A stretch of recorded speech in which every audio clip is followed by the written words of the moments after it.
Fondée en 1864, la société Guéry perpétue la tradition de la tôlerie industrielle. Dans ses allées bordées de poutres métalliques, on entend des sons bien caractéristiques des industries d'antan. Des machines-outils pressant des pièces de métal, un ronronnement cadencé par le savoir-faire des chaudronniers.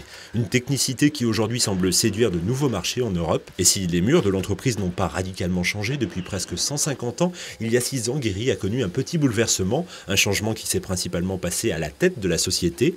En 2009, donc, Paul Guéry, le gérant de l'entreprise, a décidé de céder son affaire à un homme de confiance, Frédéric Quilléveret, diplômé des arts et métiers et ancien directeur de la société Euliez à Cerizay. Moi j'aime beaucoup le travail de la tôle et j'ai toujours aimé travailler la tôle. Depuis que je travaille, je suis dans la tôle et ça a été un coup de cœur en fait.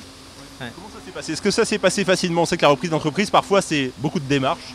Effectivement, ça a été un petit peu long, mais ça a pris un processus en fait de négociation qui est tout à fait logique et il n'y a pas eu de problème particulier. Non.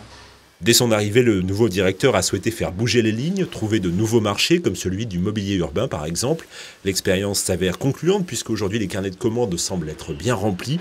Une soixantaine de personnes sont actuellement en poste sur le site de la Tourlandrie. Toutefois, dans les périodes de forte activité comme aujourd'hui, les intérimaires viennent en renfort du personnel. Mais là encore, la situation pourrait bien changer car Frédéric Quilléveret a d'autres ambitions. S'attaquer pourquoi pas au marché européen, toujours aussi porteur. Aujourd'hui, ce qu'on cherche à attaquer, c'est le marché export parce qu'on représente à peu près 3% du chiffre d'affaires et on veut atteindre aujourd'hui 10% à peu près en objectif.